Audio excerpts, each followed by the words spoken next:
Good evening, I'm Dennis Ward. Welcome to APTN National News.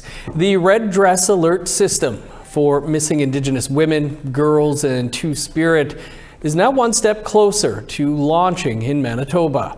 A final report has now been released detailing how Indigenous community members want to see the project realized. Sav Jones reports.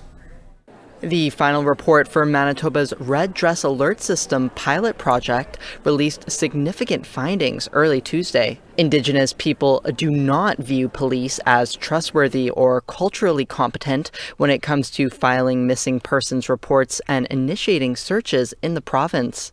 That's why a special alert system is urgently needed for when Indigenous women, girls, and Two-Spirit people go missing, says the report. You know, there are over 1,000 recommendations about safety for Indigenous women. So this report contains no recommendations.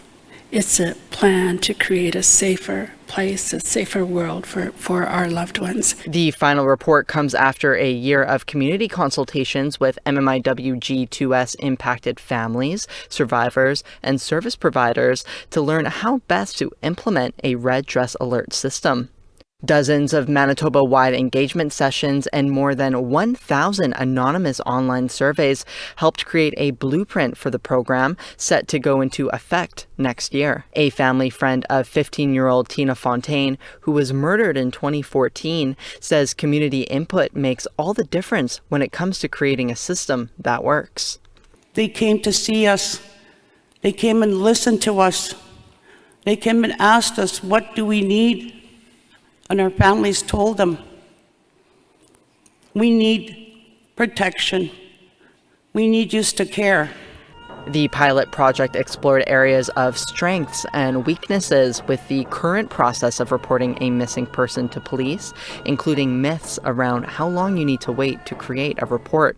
It was found an Indigenous-led 24/7 call system is necessary, with an option for those at high risk to voluntarily share their information in case they go missing.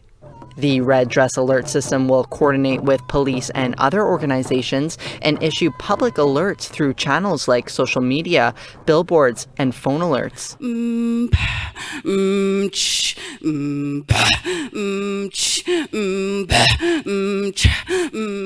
MMIWG2S family member Nikki Kamasuktisak says this project shows what Indigenous women will do to take care of their family. This Red Dress Alert project is a testament to that, to the hard work that Indigenous women have to face against colonialistic practices that are still prevalent today. The final report hopes to create a system that can ensure effective, rapid, and coordinated efforts to finding missing and murdered Indigenous women, girls, and Two-Spirit people. Sav Jones, APTN National News, Winnipeg. An Ontario Superior Court has dismissed a lawsuit against Manitoba Métis Federation President David Chartrand and former Métis National Council President Clem Chartier.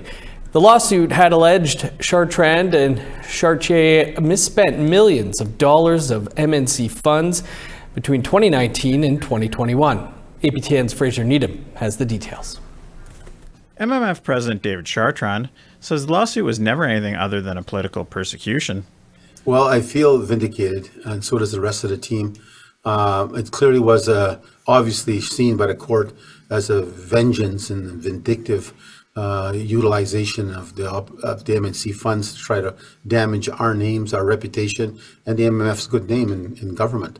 So when you start looking at what this was all about, it was individuals trying to get vengeance. The MMF left the MNC in September 2021. Shortly after, the Métis National Council brought forward the lawsuit. The ruling says Chartrand and Chartier acted honestly and did not set out to harm the MNC and acted in the best interests of the MNC and Métis Nation. In her ruling, Justice Merritt further says, there's no evidence Chartrand or Chartier breached their fiduciary duties. They did not set out to destroy the MNC or harm it financially to benefit themselves. And there's no proof that there was any scheme or scorched earth policy against the MNC by the defendants. Chartrand says, unfortunately, the current regime of the MNC has spent millions of dollars on this litigation that could have went to legitimate services for Métis people. Well, it does damage in the context that somebody can misuse funds in that concept to try to get vengeance and use dollars that should have went to elders and youth and programs and services. That for sure is something if I was not a politician, but Métis citizens at home, I'd be very upset that they did this to the money that should have been used on us in some form or fashion. APTN News reached out to the MNC, but they declined an in-person interview. However, in a press release, the organization says it is disappointed in the outcome, and it had brought the case forward in good faith and is still reviewing the decision. Fraser Needham, APTN National News, Ottawa. Quebec is looking to pass a provincial constitution known as Bill 1. It states that First Nations and Inuit exist within Quebec, but the proposed constitution focuses on French culture. It states that Quebec people form a nation. The question of where Indigenous sovereignty fits within this bill is being challenged. Quebec Justice Minister Simon Jolin Barrette tabled the bill in August of this year. He said he consulted with First Nations, but the Assembly of First Nations Quebec and Labrador says otherwise. AFNQL Regional Chief Francois Veropal says the AFNQL does not speak for chiefs across Quebec, but he said the minister must meet with chiefs for consultations himself. The AFNQL invited Minister Jolin Barrette to meet with chiefs across Quebec to discuss the bill. A meeting was held Tuesday in downtown Montreal. Je suis venu rencontrer les différents chefs des différentes communautés de partout au Québec pour qu'on ait pu échanger sur la question de la Constitution. Alors, ça a été une discussion très positive. On est à l'écoute et on prend note des commentaires qui nous ont fait part. I really don't think, very humbly, that Quebecers don't want to build a Quebec without First Nation. And I think this is our vision, to build together, to coexist, really coexist. And on the ground, I think it does happen. But at the political level, it's another story. So we're still working on that. And this has been the message that we share to the minister this morning.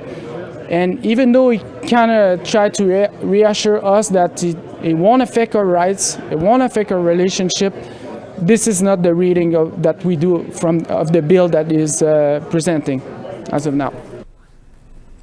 The federal court has ruled in favor of Frog Lake First Nation member in a case over access to Band Council resolution documents. Community members have been calling for more transparency from their leadership since 2021. APTN video journalist Rachel May spoke with some of the people behind the court case. I want to see corruption go away in our community eventually. I know it's going to be a process. Member of Frog Lake First Nation near the Saskatchewan-Alberta border, Hans McCarthy, took Indigenous Services Canada to court with support from the Canadian Taxpayers Federation. APTN National News reported in 2021 that Frog Lake's trust fund, which held $102 million in 2013, had dropped to just $3 million by 2019. Following that report, McCarthy filed an access to information request for Frog Lake Band Council resolutions to see where that $99 million went. But Indigenous Services Canada refused to release these records, leading him to argue in court that Ottawa has a duty to disclose this information to band members. McCarthy says he knew there was the possibility the funds were misused, but being unable to see how money was spent at the time was an emotional experience. The first emotion was anger. It was overwhelming. I've always known that the community was not functional because I have uncles and aunties and we're all related in the community. We all talk. We know what goes on in our community. But the thing is that we didn't have the documentations because Chief and Council never shared that. The case was heard in federal court on September 10th in Vancouver. The court ruled in McCarthy's favor on November 20th, stating the documents requested must be handed over within 30 days. McCarthy hopes seeing the Band Council resolutions will shed light on where the money went and help inform people how to vote in future elections. The Canadian Taxpayers Federation supported McCarthy in court. Director Gage Hobrick said doing so fits their mandate to hold governments, including First Nation band councils, accountable.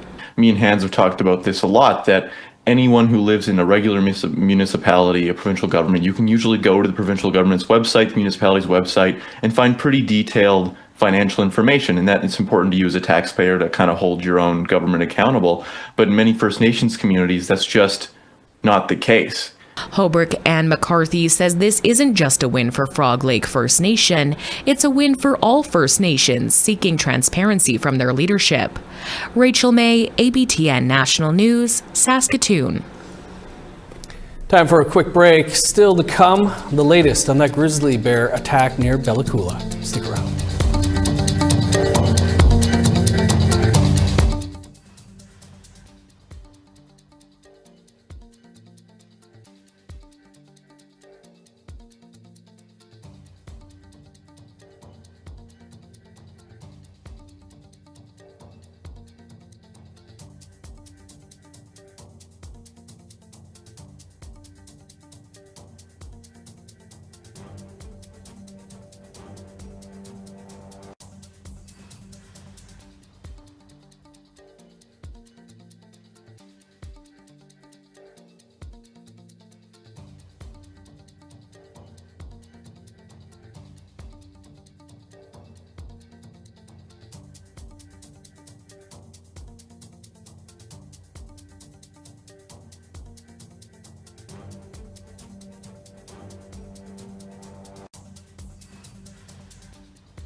Welcome back to British Columbia now, where the hunt for the grizzly bear who attacked multiple people continues.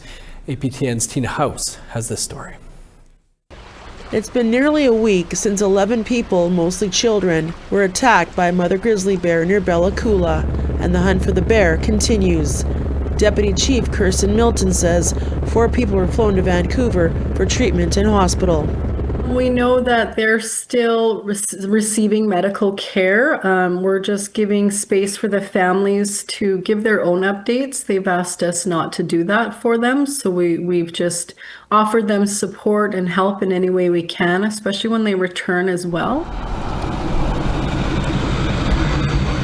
Chief Sam Schooner says his community is still reeling from the attack. We're surrounded by bears. Like, we shared the territory with the bears for, thousands and thousands of years. And, you know, like Kristen had mentioned that you know, these instances like rarely happened with our people. But yeah, like probably one of the highest densities of grizzly bears, but not only grizzly bears, black bears, cougars, wolves, wolverines, you know, you name it, we have it. Roseanne Mack is the grandmother of one of the children that was medevaced to Vancouver. She has a fractured shoulder, fractured elbow, and a fractured ankle. Ankle and arm will have to have pins put in them. Meanwhile, the hunt continues for the grizzly mother and her 2 cubs. The community shelter-in-place order is still in effect. 8 conservation officers have been deployed to the site with a focus on finding out what happened, as well as capturing the offending bear. We are investigating the site, collecting physical evidence and evidence that could be used for forensic needs to match the bear in question. Capture mitigation techniques have been set to capture and evaluate the bear in question. We get daily updates from the conservation officers and RCMP, but at this moment they still have all their additional resources within the territory, and they're still looking for the bear, so we're just giving them the space to do that without having any interference or putting anybody else in danger. Chief Schooner says he's grateful everyone survived and thankful for all the first responders, including community members who raced in to take the children out of harm's way. To watch it all come together and to have the outcome that we have, that our heroes stepped up like they did, and the stories that still continue to come in is nothing short of a miracle. But you know, instills pride in, you know, for me in my community. Like, we know what we have in our people. Officials continue to warn the public about being careful and prepared while outdoors. Tina House, APTN National News, Vancouver. As you've been hearing, author Thomas King says he's not Indigenous after an investigation into his ancestry. King is the author of books including 2012's The Inconvenient Indian, a curious account of Native people in North America. To speak more about that is producer, writer, and actor Georgina Lightning from Edmonton. Georgina, really great to see you and to have you with us here. I guess we'll just start with your thoughts that longtime author Thomas King has admitted to not being Indigenous. It came to us as a shock because it's always kind of been a gray area. There was always speculation that he was not Indigenous. But recently, you know, we've been pulled into a conversation about one of Thomas King's books, Two Indians on Vacation, to be performed in Edmonton, Alberta on the stage here at the Edmonton Opera. So there was, the community was in an uprise about that. How come there's a non-Indigenous author being performed on our stage in the Day of Reconciliation? So Joel Ivany called us in and asked us to consult him, advise him on the situation, because they had never ever experienced this before. This was going to be the first Indigenous opera performed on the stages here in Edmonton. So when we placed it for a questioning from his agent, we got back that watch out for the Globe and Mail. There's going to be an interview, an article set out, and so the next day, after several threats and a lot of heat from the composer, the fact that he came out clean after, you know, is he 84 years old? It's like a victory. Finally, we can put this to rest. There's no more conflict about it, because it's always been a gray area. People will defend him and people will argue against him. So this way it puts everything to rest. It's now out, it's fact, and it's victory for us. You've been involved in the arts for decades. Your children have all been on the screen for decades. What does it mean, and what damage is done when someone misrepresents themselves like this? The damage is, it strikes a chord emotionally. Like it's very profound. There's so many of us that are content creators. We write content based on our lived experience, based on our blood memory. You know, our spirit speaks to us when we're writing story, and it matters. You know, our voices haven't been heard. We're underrepresented in such a gross way that when there is an opportunity for somebody to step into this arena and appropriate, it's an act of violence. You know, and to continue doing it even though it's made aware or there's question about it. And you know, like Thomas King has been questioned for over a decade. You know, Kyron Potts, he pointed out, you know, why is this such a big deal? Because the universities knew for over a decade that Thomas King was a questionable person, and we all knew that he was not Indigenous. So why is this a shock today? It's a shock because he finally admitted. So Thomas King finally admitted. So instead of us all, you know, staying in the gray where it leaves room for confrontation and conflict, etc., I mean, it's in black and white. There's never going to be a discussion about this again. But the harm is insane. Like Trickster, look at that example.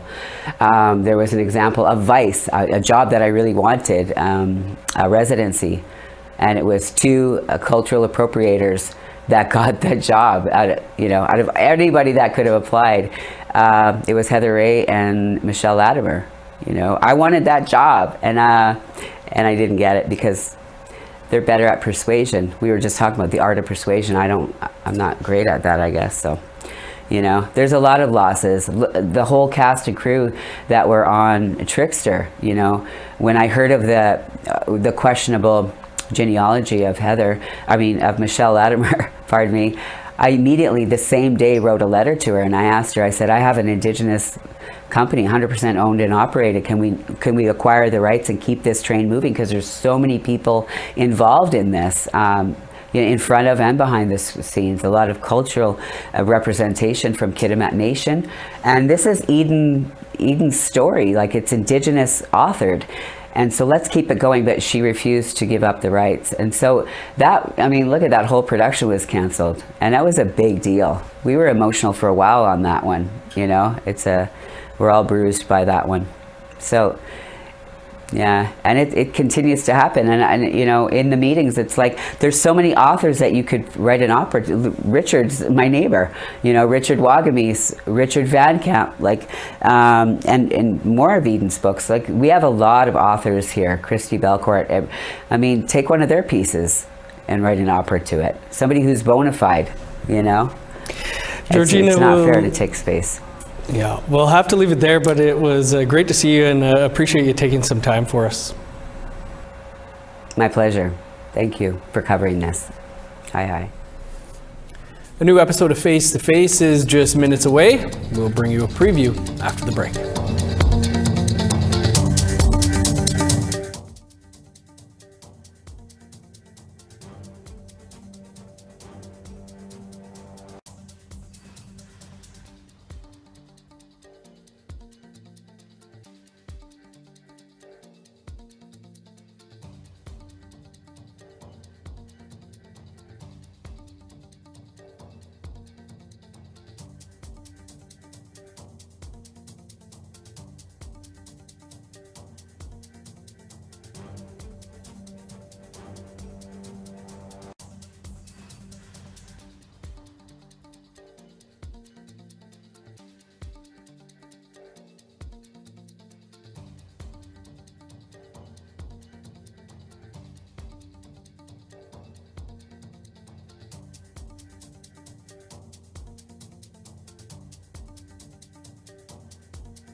Welcome back. Time now to take a look at our photo of the day.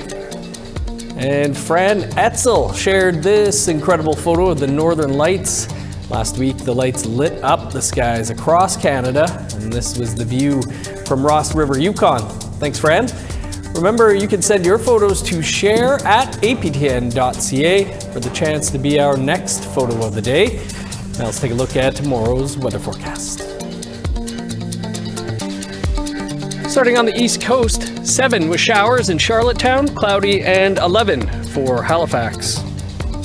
-7 in Kuujjuaq, sunny and 2 below for Nain. 4 in Montreal, snow and +3 for Val-d'Or. Cloudy and 7 in Sault Ste. Marie, 6 in North Bay. -1 with cloudy skies in Thunder Bay, 3 below in Sioux Lookout. -9 in Churchill, -7 for Thompson. Sunny and -2 for Winnipeg and Dauphin. Cloudy and -5 for Regina, -9 in North Battleford. -9 in Meadow Lake, 6 below in La Ronge.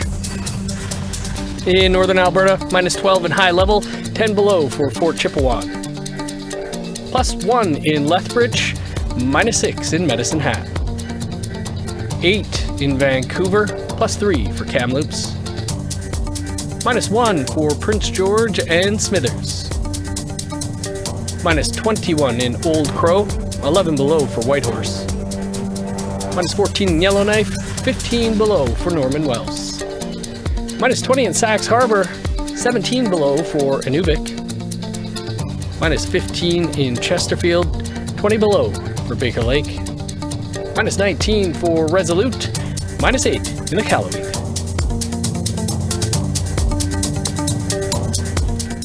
Professor, columnist, and author Niigaan Sinclair is our guest on an all-new Face-to-Face tonight. We discuss the 10th anniversary of the release of the Truth and Reconciliation Commission's calls to action. Niigaan says prior to his passing, his dad, former TRC Commissioner Murray Sinclair, expressed frustration with the lack of progress on the 94 calls. The statistics are pretty frustrating in whatever way you look at it. About 14 of the 94 calls have been finished, whether we agree they're finished or not. That's generally what they're thought to be sort of completed. About 40 have been underway or some progress has been made, but they certainly have been stalled recently. Very little action has been done over this most recent federal government. And then 40, nothing has ever been done. So it's very frustrating, and I think that many of us feel that there is a lack of commitment by this current federal government, led by Mark Carney, to evoke anything other than just more resource development, kind of harking back to the days of Stephen Harper. And you can catch our entire interview with Niigaan in less than about 90 seconds from now, and watch an extended version of the interview over on our APTN News YouTube page. That's all the time we have for your APTN National News for this Tuesday. You can find much more over on our website, aptnnews.ca. I'm Dennis Ward. Marcy Miigwech. Thanks for being with us. Have a great night.